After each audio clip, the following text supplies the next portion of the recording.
Hey there, how you doing? Andy Whitehead here from Recruitment Marketing International.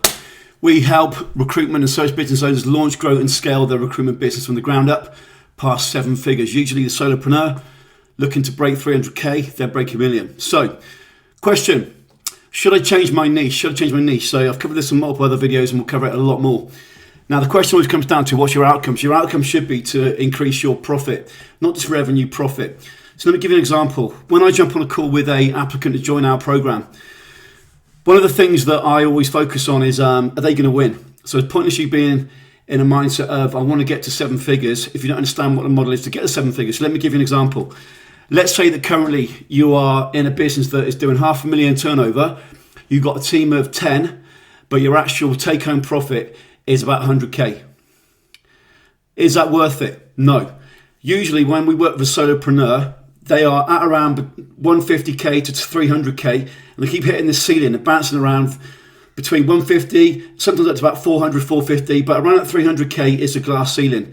So we want to get them over $1 million, and usually that means adding 1 or 2 team members. So usually it'd be 1 VA, maybe 2. It may be a commissioning recruiter or an account manager and themselves. So really a team of 3 to 5 to break 7 figures, and that is pretty standard with the model that I apply.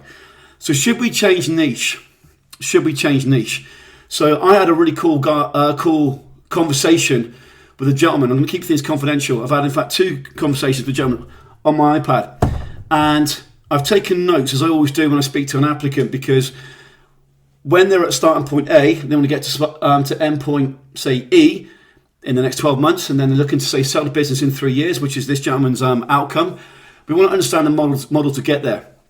So in this particular case, this gentleman's gone from a team of 20 down to a handful, and there's 2 parts to this business. It's really a contract business where there is an awful lot of work, a high turnover for a very, very small margin.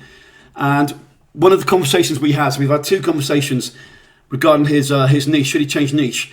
If we look at the market that he's in, so we've got, I'll keep it nice and simple. We've got blue collar and we've got white collar in his market.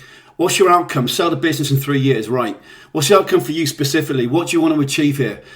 So, have we considered the following? The white collar market consists of a market of many, many niches, many, many verticals. The blue collar market consists of many, many verticals, many, many niches. However, that market is labor intensive, highly resource needed from its current setup for a very small margin.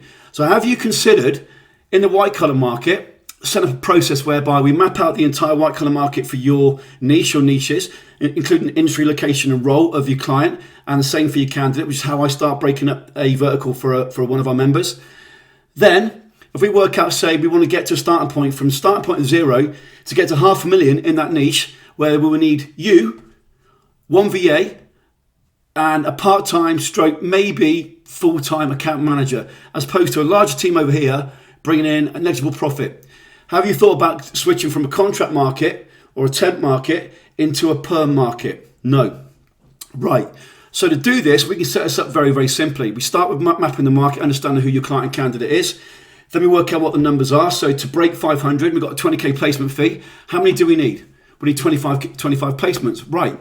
So 2 things we can do here straight away. One is, can we increase our fee? So at the minute you're dealing with this type of role in the contract market, if we did the equivalent role in the perm market, the fee might be 20k. That's a good starting point because it's less labor intensive and a bigger fee. So we can start there. Number 2, can we go up the ladder? So i.e., can we move up the ladder in terms of the ascension inside the business? So rather than deal with a 20k fee, we deal with a 50k fee. And when we place that person who might be a director, he in fact will be making placements himself. So that one placement will have a knock-on effect of maybe 3, 4, 5 further placements in the next 12 months. So when we think about changing the market, changing niche, it is a huge question.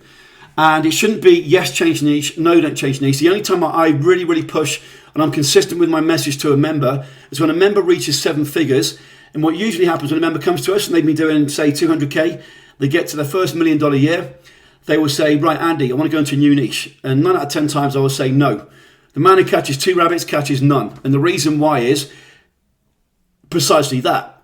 You've implemented a model whereby you're now working probably less hours. Your revenue has increased 3, 4, 5-fold. Your profit has increased hugely. Why do you want to change niche? And it comes down to not ego, but achievement as an entrepreneur. It's bloody tough being in recruitment search if we're not set up in a strategic manner. You've got two businesses. One is bringing clients, one is bringing candidates. It's tough. So when we actually break the model and we break the mold and we look around our peers and we hit 7 figures as a solopreneur with a handful of people, we get excited and want to change niche. That's the only time I'm very consistent with my members saying, no, stay in the same niche. We can do this.